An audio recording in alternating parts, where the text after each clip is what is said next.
রাজনৈতিক ষড়যন্ত্রের অংশ হিসেবে ভারত বাংলাদেশে ভয়াবহ বন্যা সৃষ্টি করায় বিক্ষোভ সমাবেশ করেছে ঢাকা বিশ্ববিদ্যালয়ের শিক্ষার্থীরা। একই সাথে আন্তর্জাতিক পানি চুক্তি ভঙ্গ করে ভারতের বাঁধ নির্মাণের প্রতিবাদ জানাতে অন্তর্বর্তীকালীন সরকারের উপদেষ্টাদের প্রতি আহ্বান জানান শিক্ষার্থীরা। তরিক ইসলামের রিপোর্ট। হুহু করে ঢুকছে বন্যার পানি, প্লাবিত হচ্ছে লোকালয়। ভারতের বাঁধ খুলে দেয়ায় উজানের ঢলে এরই মধ্যে দেশের সীমান্তবর্তী 5টি জেলা ডুবে গেছে। পানিবন্দী হয়ে পড়েছে কয়েক লাখ মানুষ।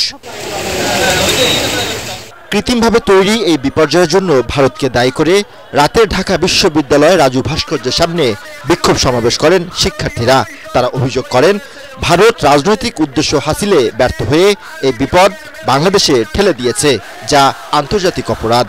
ভারত খরা মৌসুমে আমাদেরকে পানি না দিয়ে আমাদেরকে খরায় রাখে, আবার যখন বর্ষার মৌসুম আসে তখন পানি ছেড়ে দিয়ে আমার মা বোনদেরকে, আমার কৃষক শ্রমিক ভাইদেরকে তারা ডুবিয়ে মারে।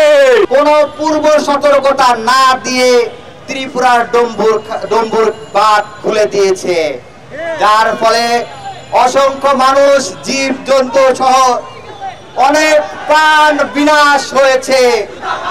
এই মানুষ হত্যা ও জীবজন্তু হত্যার দায়ভার ভারতকে বহন করতে হবে। এ সময় ভারত বাংলাদেশের সকল অসম চুক্তি বাতিলের দাবিও জানান শিক্ষার্থীরা। এটা কোনো প্রাকৃতিক দুর্যোগ নয়, তারা হচ্ছে এখন বিজয় উল্লাস করছে। তাদের বিভিন্ন যে সংবাদ মাধ্যম, সেখানে আপনারা দেখতে পাবেন যে তারা বলছে যে বাংলাদেশের আর্জিটা এখন কাতর স্বরে।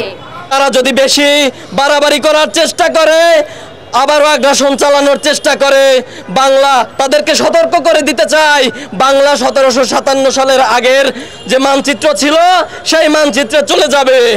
আর যদি কোনো দিন কুড়িগ্রামের তিস্তা ব্যারেজ অথবা ফেনীর যে ব্যারেজ সেটি খুলে দেওয়া হয়, বাংলার ছাত্র সমাজ তা রুখে দিবে। বিক্ষোভ সমাবেশে পানি প্রত্যাহারের জন্য ভারতের সব বাঁধ ভেঙে ফেলার হুঁশিয়ারি দেন শিক্ষার্থীরা। তরিক ইসলাম, এটিএন বাংলা, ঢাকা।